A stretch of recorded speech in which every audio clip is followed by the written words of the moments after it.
I'm Eric Rosales. Tonight on EWTN News Nightly, Finding Common Ground. President Trump welcomes the Chancellor of Germany to the White House to talk about tariffs in the war in Ukraine. Protecting children. Pope Leo meets with the Vatican Commission tasked with the safety of minors. The results are in. The Supreme Court sides with Catholic Charities in a victory for religious freedom. Plus, shedding light on early Christians. Learn more about the catacombs lying beneath the streets of Rome. These stories and much more tonight. From EWTN, the Global Catholic Network, this is EWTN News Nightly. Thank you for being with us on the Feast of St. Boniface. Our top story tonight, President Donald Trump making news on multiple fronts, from issuing a 12-country travel ban to an escalating feud with Elon Musk and phoning the Chinese president, as well as welcoming the new Chancellor of Germany to the White House. And that's where we begin our coverage. The two leaders discuss pressing issues from the war in Ukraine to trade. Let's check in with White House correspondent Owen Jensen. Owen? Eric, we'll start tonight with a couple of key facts. Germany is Europe's biggest economy, exporting $160 billion worth of goods to the U.S. last year, about $85 billion more than the U.S. sent to Germany. And that trade deficit President Trump wants to erase. President Donald Trump greets German Chancellor Friedrich Merz outside the entrance to the West Wing. From a distance, I was able to shout my questions. President Trump, sir, your message to the people of Germany. We love the people of Germany, and I love the people of America. How was your phone call with President Xi of China, sir? Your phone call with President Xi of China. It went very well. Thank you. We'll see you inside. Thank you. President Trump earlier spoke with the leader of China about the tariff battle. I think we're in very good shape with China and the trade deal. Trade with Germany and the European Union also front and center when President Trump invited Chancellor Merz into the Oval Office. We'll end up hopefully with a trade deal, or we'll do something, we'll do the tariffs. I mean, I'm okay with the tariffs, or we make a deal with the trade. The U.S. and Germany also work together to counter Russia's invasion of Ukraine. President Trump insists he wants the war to end. Millions of people have died, much more than people thought. And I've been saying that for a long time. The amount of death in that war is far greater than the news has been reporting. Let's talk about what we can do jointly, and we are ready to do what we can. And you know that we gave support to Ukraine, and that we are looking for more pressure on Russia. This as NATO defense ministers are set to approve plans to buy more weapons and military equipment to better defend Europe, the Arctic, and North Atlantic. Questions also extend to President Trump's overnight announcement that he's issuing a new travel ban, keeping people from 12 countries from entering the U.S. The recent terror attack in Boulder, Colorado, has underscored the extreme dangers posed to our country by the entry of foreign nationals who are not properly vetted, as well as those who come here as temporary visitors and overstay their visas. We don't want them. Although the Boulder suspect hails from Egypt, which is not one of the banned countries.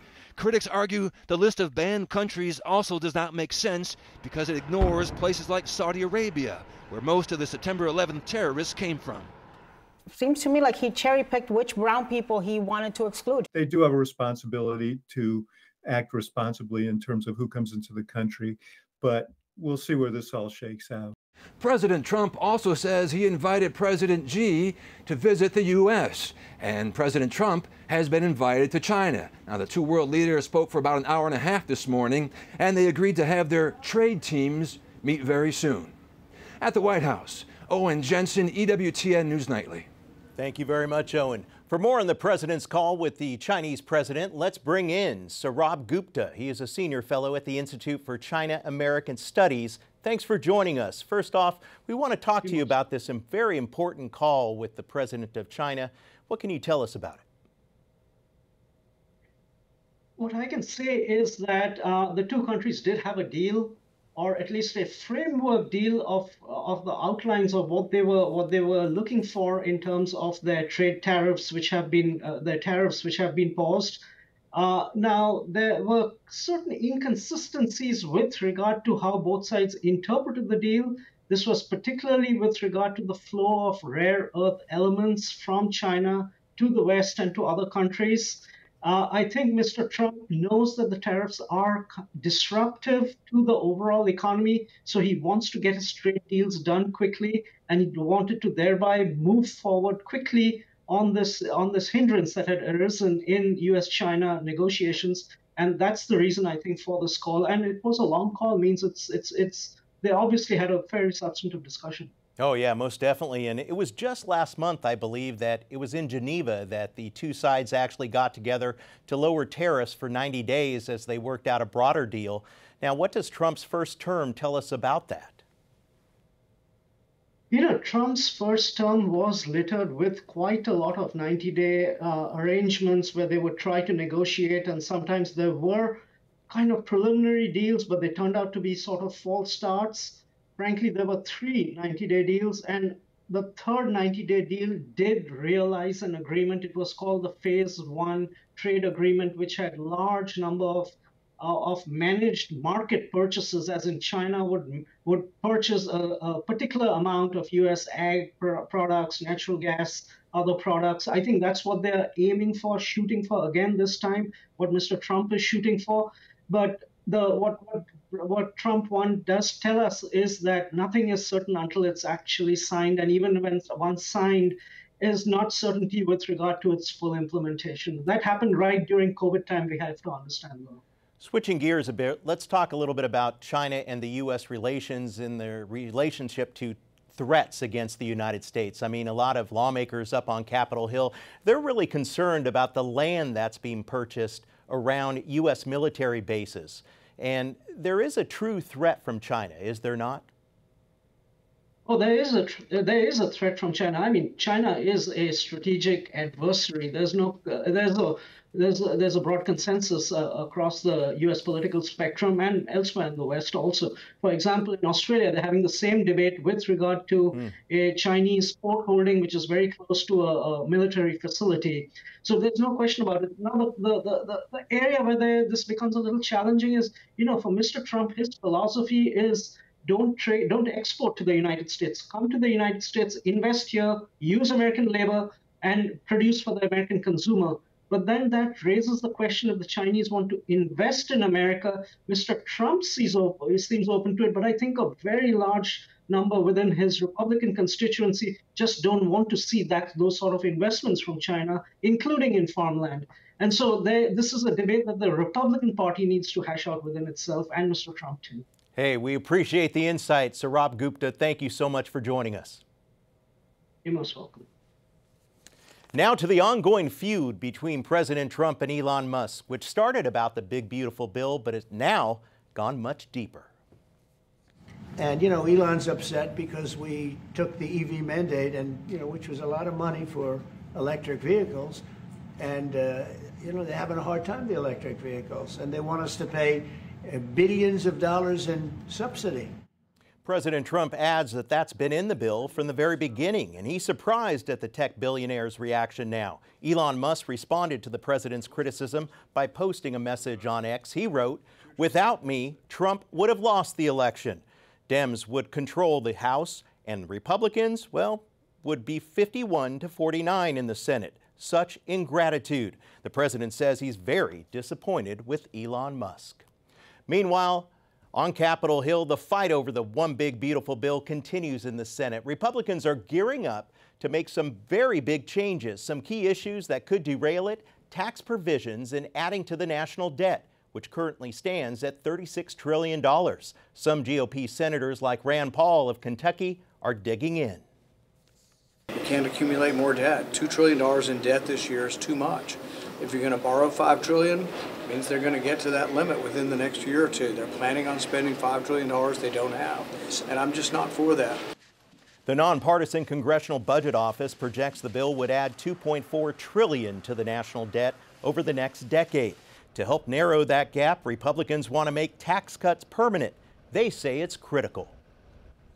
You want to make sure that you've got long-term growth, economic growth that extends for many, many years. And so that's one of our takeaways, but I think there's a consensus among the Senate Republicans that we want to try to make permanency a key theme on these provisions of the tax bill. Senator Steve Daines says permanent cuts would be in the bill to get need to be in the bill to get his support. Provisions in the House passed version would expire in 5 years, and some Republicans say President Trump doesn't want to change that. Now to a major ruling today from the U.S. Supreme Court. The justices ruled 9-0 in favor of the Catholic Charities Bureau against the state of Wisconsin. In question was a tax exemption for Catholic charities. The nation's highest court said that the state of Wisconsin violated the First Amendment when it denied the tax break for Catholic charities work because it was not primarily religious. An attorney for the faith-based group says that he was pleased with the justice's decision. Eric Rasbach from Beckett said in part, quote, "Wisconsin shouldn't have picked this fight in the first place. It was always absurd to claim that Catholic Charities wasn't religious because it helps everyone, no matter their religion." And faith leaders are also praising the High Court's decision. Bishop James Powers, the head of the Diocese of Superior, Wisconsin, says Catholic Charities follows the call of helping those who are in most need. Quote, "We're grateful the court unanimously recognized that improving the human condition by serving the poor is part of our religious exercise and has allowed us to continue serving those in need." Well, for more, we're joined with Mark Renzi, President and CEO of the Beckett Fund for Religious Liberty. Mark, congratulations on today's ruling. Were you surprised by the 9-0 in favor? Thank you. No, we weren't surprised. We knew Catholic Charities was right, and we knew that the argument had gone well. So we were certainly excited and happy to see it. But we weren't surprised. We were hoping for this, and we thought we had the right arguments, and all the justices agreed. Well, you certainly did. In court, remind us again the work the Catholic Charities Bureau does in Wisconsin, especially for the elderly and the needy. Yeah, they do all sorts of work to take care of the elderly, the needy, the disabled. Catholic Charities in Wisconsin is much like Catholic Charities across the rest of the country, really carrying out the corporal works of mercy to care for really people who need the church's help. And honestly, the fact that they care for everyone is part of what got them in trouble with the state of Wisconsin, which is terrible and something that the Supreme Court fixed today. And how important was the tax exemption that it was seeking? You called today's ruling a massive victory because this could have affected others as well, could it not? Oh, it could. What the lower courts in the state of Wisconsin had done here was they said that the government gets to decide whether you're really religious or not. And the government can tell you that, well, if you serve everybody, regardless of their faith, which Catholic Charities does, or if you serve people without requiring them to convert to Catholicism, which Catholic Charities does, then you don't count as religious, and then you don't get the same religious rights and religious accommodations that other people get. And so the idea of American governments doing that and picking and choosing who's the right kind of religion and who's the wrong kind of religion is a terrible idea and something that was very, very important for the Supreme Court to fix. Well, Mark Renzi, thank you so much for joining us tonight. Thank you. The Supreme Court also decided to make it easier to bring lawsuits over so-called reverse discrimination. The court sided with an Ohio woman who claims that she did not get a job and was then demoted because she is heterosexual. The unanimous decision affects lawsuits in 20 states, including the District of Columbia. Now, prior to the decision, the court set a higher bar for members of the majority group to sue for discrimination. Justice Jackson said, "Federal civil rights law draws no distinction between members of the majority and minority groups." Now to Ukraine, where at least 5 people, including a 1-year-old child, were killed in an overnight Russian drone attack. The 6 drones hit the northern Ukrainian city of Pryluki shortly before dawn. The attack came just hours after President Trump spoke with Russian President Vladimir Putin. Now, during that call, Putin said that he would retaliate for Ukraine's drone strike on his military airfields. Now to the Middle East, where Israel says it's recovered the bodies of 2 Israeli-American hostages taken on October 7, 2023. Prime Minister Benjamin Netanyahu says the remains of Judy Weinstein and Gad Haggai were recovered and returned to Israel during a special operation. Meanwhile, Gaza health officials say several are dead after an overnight Israeli airstrike. Netanyahu adds that he has activated some Palestinian clans in the fight against Hamas. We still have a lot more to come on EWTN News Nightly, including what a new report says about the FBI anti-Catholic memo found in Richmond, Virginia. We'll have the latest.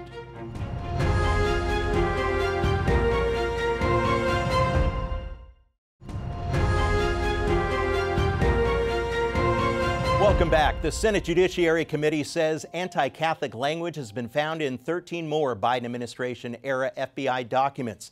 The new report now confirms that the 2023 anti-Catholic FBI memo involved several field offices across the country and was a coordinated effort to target parishioners and clergy. The FBI originally said it was an isolated incident that was only in one field office in Richmond, Virginia.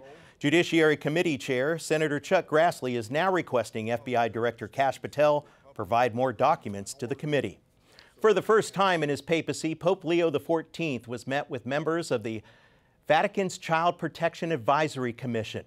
The commission is made up of religious and lay experts. It was created by Pope Francis to help the church fight sexual abuse and help survivors. Pope Leo has been praised by victims for helping fight abuses in Peru, where he served as a bishop, while other victims' rights groups allege that he mishandled sexual abuse cases in Chicago and Peru.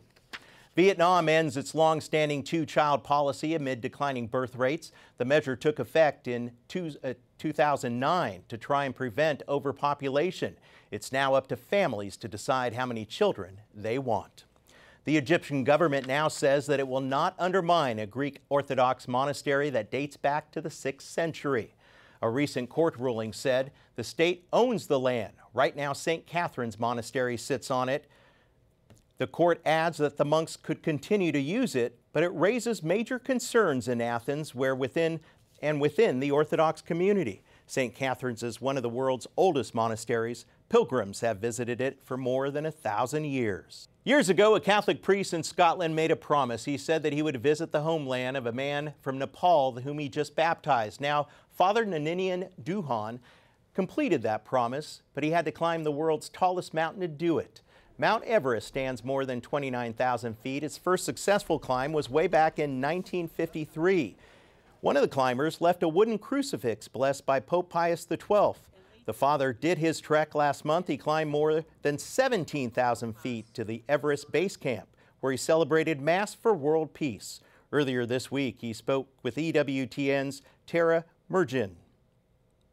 Father Ninian Duhan is from the Archdiocese of St. Andrews in Edinburgh. First off, thank you for being here and tell us a little more about why you made the trip to Nepal and Mount Everest. It's crazy. And I understand your dog played a role in making all of that possible. Yes, and the dog has just jumped up on my lap here. She wouldn't sit down on the so she's just resting here, but so sweet. she'll just be out of the view. Yes, the dog played a role in as much as that priests in Scotland don't get very much financial remuneration for the service of the church. And so by having some puppies and selling them to some parishioners, that paid for my flight and the opportunity of getting to Nepal. So as well as thanking Almighty God, the Blessed Virgin, I also asked the children when I was on the mission to thank the dog, so to speak. But yes, why was it undertaken? There's no Catholic church en route to Everest Base Camp. There's about 8,000 Catholics in Nepal of a population of 29 million, but there are an increasing number of converts coming from the countryside. And of course, in the mountainous region where there's so many tourists, there are lots of Catholics from whether it's the United States or Portugal or Spain or Poland, Lithuania, Ireland, so on and so forth, and yet there's no opportunity for spiritual relief. What was it like making the 8-day trek on Mount Everest, again, all while wearing that cassock? How did you do that? So, I mean, under normal circumstances, I wear the cassock all the time and have done for the last 20-odd years. So that in of itself is not so much a problem. There was really only 2 days where I had to kind of adapt the soutane to the weather, to the monsoon weather, because you weren't just getting wet from above, you were getting wet from below.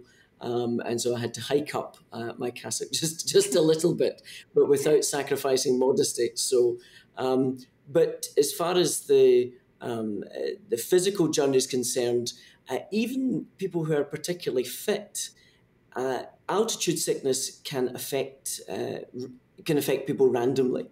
And it's 8 days up and 4 days back. And obviously you feel a lot better on the way down than you do on the way up. But very often you just have to practice a great deal of patience. a stretch of a few hundred yards that under normal circumstances you would walk very quickly, sometimes is literally just 1 foot in front of the other. And that's because your body is being constrained by every possible element. You're above 5,000 meters, and by the time you get to base camp, you're 17,000 feet. What was it like celebrating Mass? Being present at a place that even my fellow trekkers, there were people that were en route with us that didn't make that part of the journey because of ill health. They had to be flown back, or they had to descend for altitude sickness and so on. There's a sense of just gratitude and amidst the exhaustion, and the Lord provided the most perfect conditions possible. We had to plan for what might go wrong, including snowstorm or avalanche in the area, or just monsoon rain, and that there had to be the possibility of a tent on standby, which would involve another trek of 45 minutes deeper into the base camp and further up the mountain. But none of that was necessary. The Lord provided blue skies. We arrived 2 hours ahead of schedule, which we couldn't believe once we were actually there. And for the length of Holy Mass, it was nothing but sunshine. All right, we're glad you're safe, and congratulations on that successful trek. Father Ninian Duhan, who celebrated Mass last month from atop Mount Everest. Thanks for joining us. You're welcome. God bless. Up next on EWTN News, we take you below the streets of Rome to the ancient underground church and the Roman catacombs. We'll show you one that's been specially restored.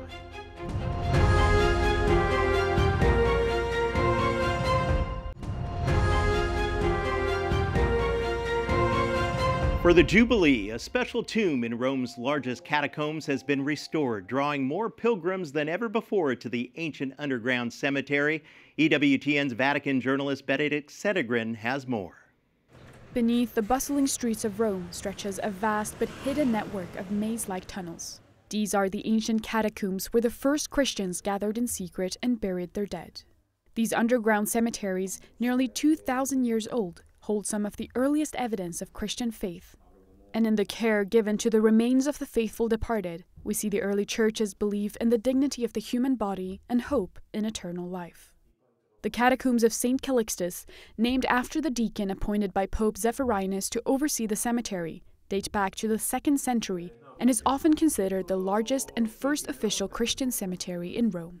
In questo cimitero abbiamo non soltanto migliaia di sepolture. In this cemetery, we have not only the burials of many faithful, but also those of some martyrs and, above all, the earliest popes of the 3rd century. 9 popes of the 3rd century rest in the crypt of the popes. Subsequently, other popes, not finding space in the same crypt, were buried in other nearby cubicles. And here, we are in one of those. E qui siamo in uno di quelli. Over time, especially after the legalization of Christianity in the Roman Empire, catacombs were gradually forgotten. It wasn't until 1849 that Italian archaeologist Giovanni Battista de Rossi rediscovered the lost 12-mile-long catacombs of St. Calixtus under a vineyard along the Via Appia Antica, one of the oldest and most important Roman roads, together with Alexander the Richmond. 3 years later, Pope Pius XI founded the Pontifical Commission for Sacred Archaeology to oversee excavations in the Roman catacombs and other early Christian sites, and to preserve artifacts uncovered in the process. To this day, 60 catacombs have been discovered in Rome. Since the 1900s, the catacombs have been open to the public. The catacombs of St. Calixtus attract thousands of visitors every year from all over the world. In fact, we have prepared a guide in 6 languages. These visitors come eager to explore, to delve into what is, in every respect, a city, a subterranean city that speaks to us of early Christianity and the first Christian community of Rome. This week, on the occasion of the centenary of Pope Pius XI's papal document I Primitivi Cemeteri, which tasked the Church with protecting and preserving the ancient Christian cemeteries, the cubicle of Pope Eusebius was restored for pilgrims to visit.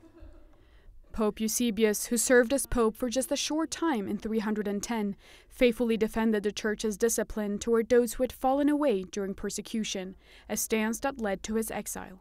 The hope is that the accounts of saintly lives and the symbols of eternal life found here will inspire pilgrims and visitors during this holy year.